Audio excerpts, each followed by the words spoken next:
Welcome to Wake Up and Teach by Kelly Education, where we uncover inspiring stories and strategies for reimagining our nation's education workforce.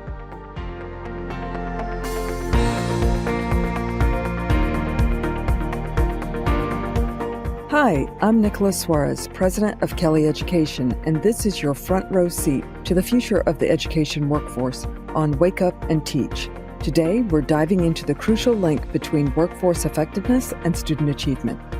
How do school districts strategically develop their teams to maximize student success? Joining us to break it all down is Dr. Dan Sims, Superintendent of the Bibb County School District in Georgia. Dr. Sims has dedicated nearly 3 decades to public education, serving in roles ranging from teacher to principal to district leader. His extensive background in leadership development, strategic planning, and community engagement makes him the perfect guest to discuss how districts can rethink their workforce strategies to create lasting impact. We'll explore Bibb County's theory of action, how it ties staff effectiveness to student achievement, and what innovative approaches his team is using to engage and retain educators, plus more. So let's get started. Dr. Sims, welcome to the show. Thank you. It is so great to be here. So I've been really looking forward to this conversation. I would love to begin by exploring Bibb County's theory of action. This strategic plan connects workforce effectiveness to student achievement. Can you walk us through how you develop the staff effectiveness component and the key subgoals that support it? This strategic plan connects workforce effectiveness to student achievement. Can you walk us through how you develop the staff effectiveness component and the key subgoals that support it? So, in developing what we needed for the future of our district and in our current times, we recognized that staff effectiveness was a critical component of it, in addition to stakeholder engagement, including staff members in the school district. So the group who came together composed of staff members, teachers, students, administration, community members, parents, all agreed that if we can drive staff effectiveness in order to drive teaching and learning, then it will lead to maximizing student achievement. So it was a collaborative process as we thought about and asked ourselves the question, what do we need to drive student achievement? And unanimously we agreed that an effective staff is critical to making that happen. So in extending that to what it looks like, we recognize there are some core components. One, in no particular order, is staff wellness. A sense of well-being. You know, one of the things that I live on is this whole idea that people are valuable. And if they're valuable, then you need to treat them as if they are. And they're also human beings. So we're a human organization. So a critical component of our staff effectiveness portion of our strategic plan focuses on comprehensive well-being of our staff. A second piece has to do with capacity building, but not just capacity building as a cookie cutter approach of grabbing this and grabbing that and making everybody go through it, but a true differentiated capacity building experience. That is that we look at where teachers are and we look at where staff members are in terms of the needs of our students and their needs. And we channel professional development in line with that so that now you feel like you're getting what you need and you actually are getting what you need and it's in line with what students need as well. A third is related to the first one I mentioned, and that is recognition and celebration. We can sit here all day and think that people just want to come to work and be left alone. No, they don't. They want to be treated like human beings.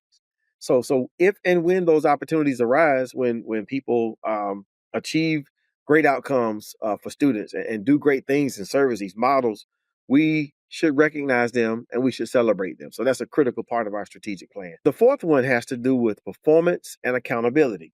Recognizing that accountability has to be a part of this work.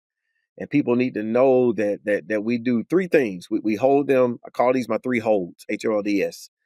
We hold them accountable, which means I'm going to have high expectations for you. We hold you able, which is the differentiated capacity building piece. And we hold you close, which is the wellness piece. So in terms of performance and accountability, we don't want to just do evaluations for evaluation's sake, but utilize those tools as opportunities for growth and development to give great feedback so that you can come back the very next day or the very next hour or the very next week better prepared to do your job and do it well. And to give you clarity on how well you are doing, or how we can support you in doing even better. So those are the big four as it relates to the critical components of staff effectiveness. And we find in different schools and at different times, there are some that may outweigh others, and there's a need to drive one more than the other. But rolling those together and what I want to call just a gumbo of greatness is really what is going to help us to move our district forward. And we're finding some positive benefits as we sit now in our second year of this strategic plan. That's fantastic. And I'm going to borrow your phrase in the future, gumbo of greatness. I love that. Yeah. And those actions are amazing. And it sounds to me that that really fosters a sense of belonging, especially with what I consider to be your head learners of your community, your teachers, your support staff. So, Dr. Sims, I'm curious, does the district regularly revisit and refine this plan to make sure it's still aligned with your workforce needs? Yes, absolutely. We take regular time to look at our strategic plan. As a matter of fact, we're right in the mix of doing that right now. And as we look, we want to account for perhaps areas where we have not addressed or given the strength that is deserved, and also to look for refinement opportunities. The big question is, one, do we still believe what we said we believe? And are we living out this mission? Are we living out this vision? Are these components of our plan still the ones that are working for what we've seen over the course of the past 2 years? And in asking those questions, it is helpful for us to have this refinement opportunity. And I will say that another thing we need to strongly consider is how we started this whole experience. It was collaboratively created. So we need to do a better job at collaboratively reviewing where we are so that that collaboration can continue throughout the course of implementing this strategic plan. I think every organization has to take their strategic plan and make it, you've heard this a bazillion times, a living and breathing document, and not this thing that sits up on the shelf and we just say, check, we've done the plan. But the plan should be something that you do every single day. And if you do it every single day, same way we get on scales, the same way that we go work out, the same way that we look at our diet and read the back of ingredients. Once you get to be my age, 53 years old, reading the back of ingredients, we need to do the same thing with this plan if we say this is the direction and the driving force for our school district. So that's critical for us. That's great. And, you know, Kelly Education, we're in 40 states, so we partner with so many districts and we talk to a lot of folks. I really wish that every single public school district in the country had a workforce effectiveness plan quite like yours. And, you know, I just love the idea that you all have cued on in terms of the piece of engagement and how that relates to student success. Absolutely. You know, one of the things that we do here a lot, I'll get asked the question, you know, how do you support, you know, teachers? How do you motivate? How do you empower them in their roles? And of course, you know, we hear, you know, a lot about obviously the teacher shortages or teacher burnout. So I'm just curious from your perspective, Dr. Sims, like what does Bibb County do to really support their educators? How do you motivate and how do you empower them in their roles? Great question. So I'll start with motivation. Again, I just believe in the power of the humanity of our organization. Overall, we just want to treat our employees like human beings. And while we talk about comprehensive wellness, it is an expectation that all of our schools engage in wellness activities and a wellness way of thinking such that it is interwoven in everything that happens throughout the building. And we're careful as a central office to take time and reflect upon the impact of practices school by school. So I've literally sat and listened to every single one of our buildings to hear them report on what they're doing in the space of wellness and how well it's going. One, so that we could, from an accountability standpoint, ensure that everybody's in that space. And two, we can provide support. And three, allow other schools to hear what other schools are doing, because we don't want one school to be killing it in terms of wellness and motivation and another school struggling when perhaps they can take some of the practices happening on this side and apply to their side. Another motivating piece has to do with just how we treat them in terms of compensation. One of the things I'm heavy on right now is ensuring that we become and remain competitive. You know, people are motivated when they look to the left and right and see what their friends or their peers in other districts are making.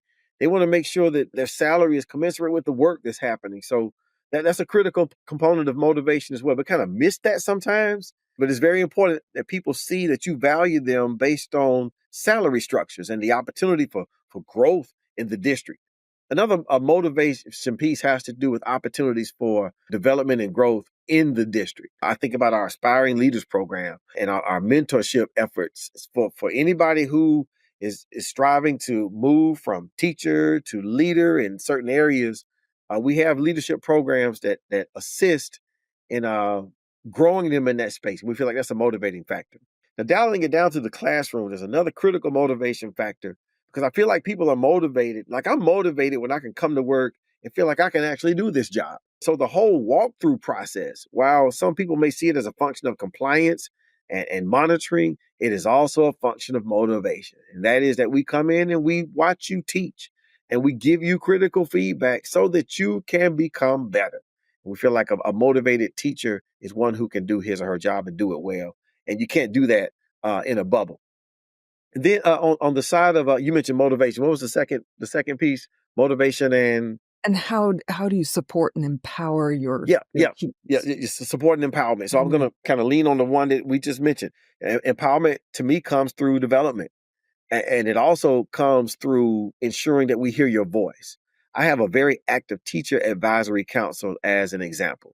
We also have our Let's Talk platform so that if and when there's anything that you see or feel that you need to bring to our attention, like we have very non-judgmental ways for that to happen so that teacher voice, that staff member voice is on the table and we take time to actually listen, reflect, and respond as quickly as we can because we recognize that lens, that building level lens, that staff member lens, that teacher lens is critical to the work that we do.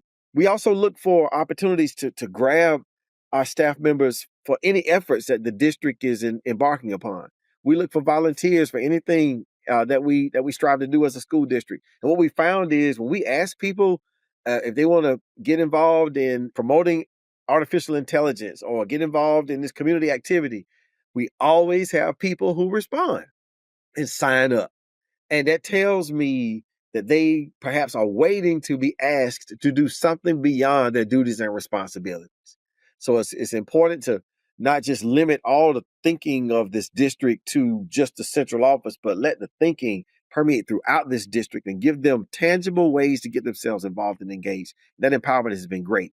The final thing I'll mention has to do with not just surveying our staff, but meaningfully surveying our staff. We have two critical mechanisms that we use right now. One is very famous internationally, and that is Gallup. And Gallup has given us great information and it gives staff members opportunities to tell us how they feel about being recognized and how they feel when they're at work and how they feel in terms of opportunities to grow and develop. And we look at that data critically, and it also accounts for their strengths. Every staff member in this district knows their top 5 strengths. So now I feel like that empowers them as well. And our next episode, of course, is to continue to grow them in understanding how to maximize their strengths and manage those other areas, the 34 strength finder strengths that Gallup focuses on. Finally, we have Upbeat, which is another employee survey tool that is actually empowering on 2 levels. It's empowering our teachers, again, to have a voice and to be heard. And then it empowers our leaders to know exactly what their staff members are saying. And it is working to combine feedback to our principals along with feedback received from their employees to create even a better organization. When I say a better organization, I'm referring to those schools where the most part of our work occurs. Absolutely. I love all those ideas. And actually, in Kelly, we use some very similar things. We even use DISC, which I'm also a huge fan. So I love all those different tools that are supporting and empowering teachers and also to give insights too, and especially how Absolutely. teachers work on teams, if you will. I kind of want to just kind of pivot a little bit. So the old metaphor takes a village to raise a child. So when we think about substitute teachers, paraeducators, support staff, food nutrition workers, so often, they're usually overlooked in workforce planning, but I'm curious, how does Bibb County incorporate them into the broader strategic plan for effectiveness? When we were in the throes of developing our strategic plan, we had that discussion. And if you look at I'm going off memory, so let me see if I can get it. Our second goal, it says all employees will thrive in the performance of their daily roles. will excel in the performance of their daily roles so that the school district thrives. And we were very intentional in saying all employees and not just our teachers. So the expectation that everybody excels in the performance of their daily roles.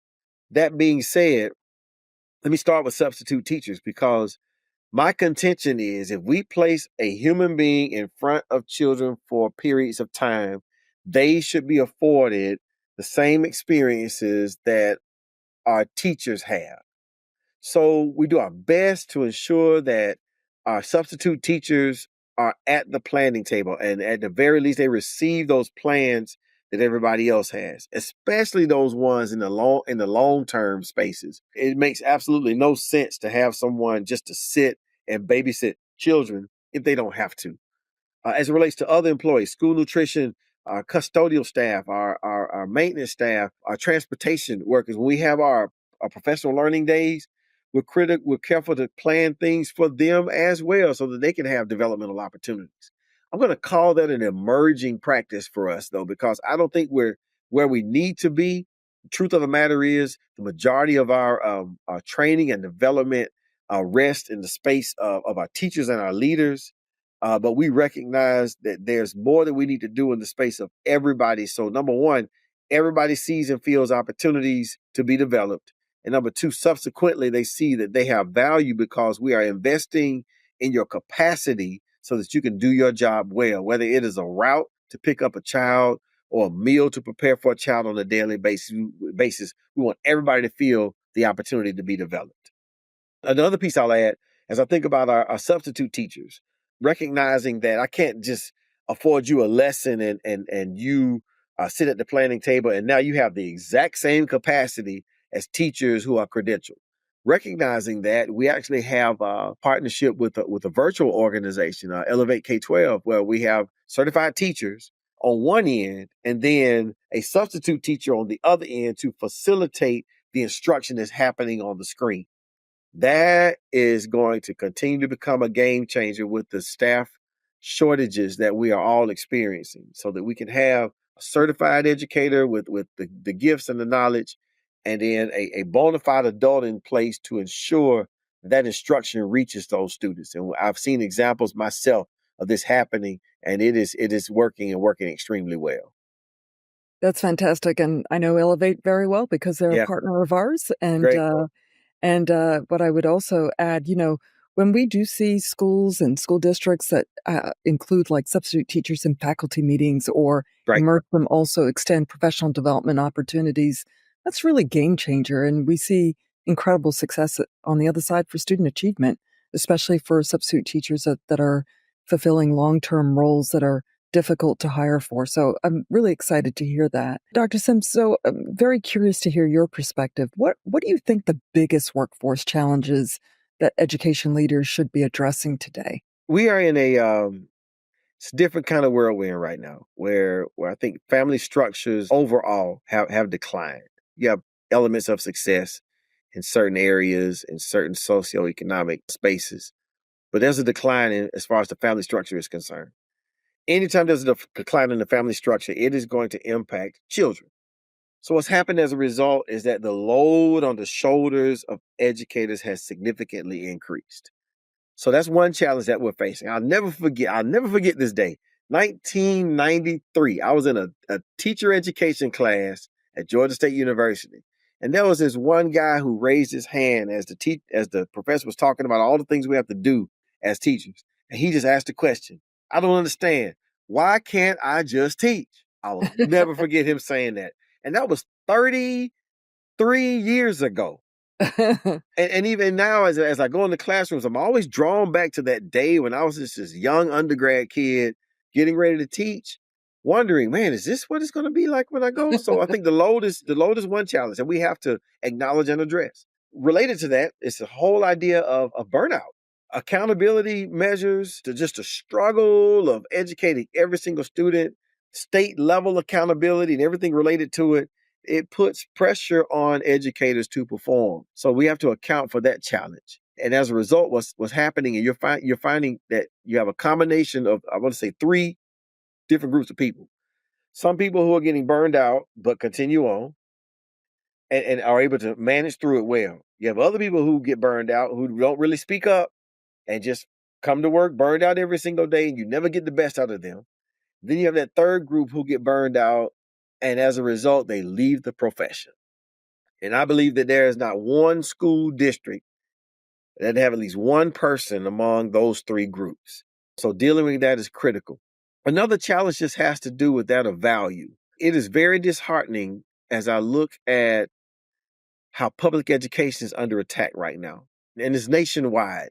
So imagine, if you will, you're a public educator and you're hearing this and you're hearing that and you're seeing decisions that are being made that are not in line with valuing one of the most invaluable resources in the United States of America. That is public education. That is demoralizing. It has a demoralizing effect on everything that we're doing.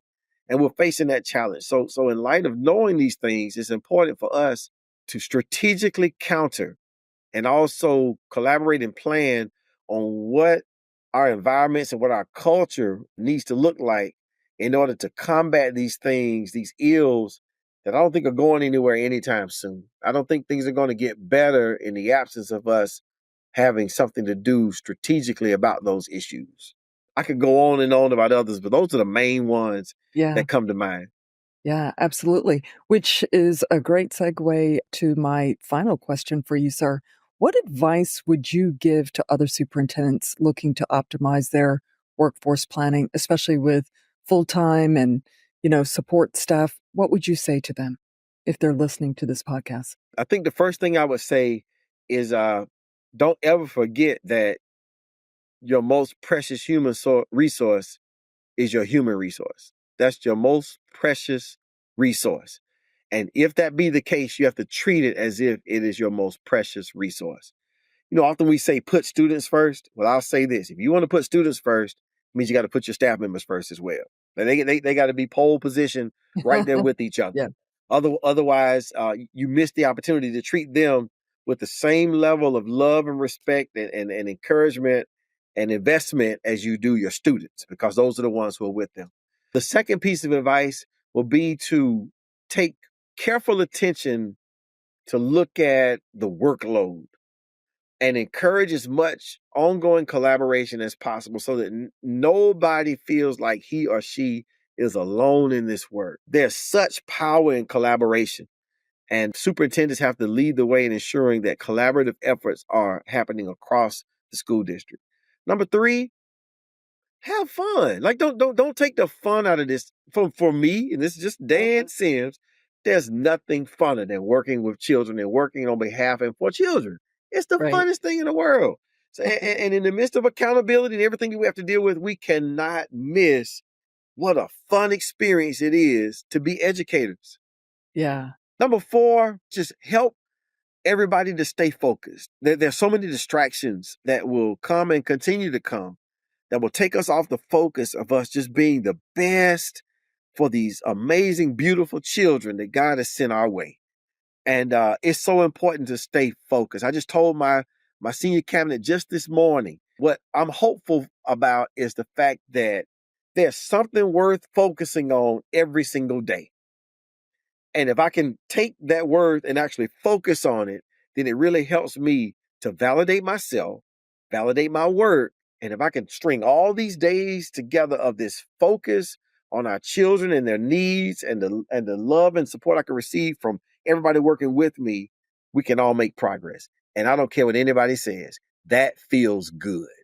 I love that. I love that. I would tell you, as a business leader, and my strategic priorities for my organization, one of the key tenets, especially under thriving people, create joy. Yes. Oh, yes.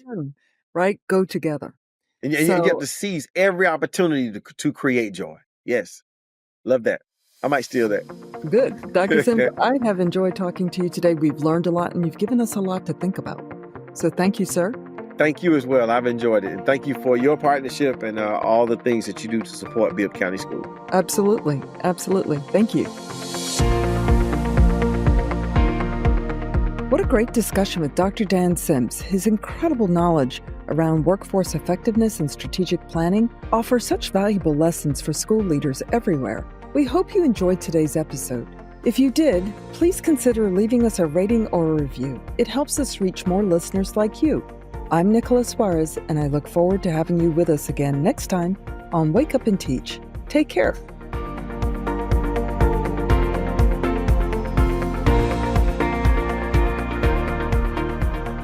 This podcast was produced in partnership with Amaze Media Labs.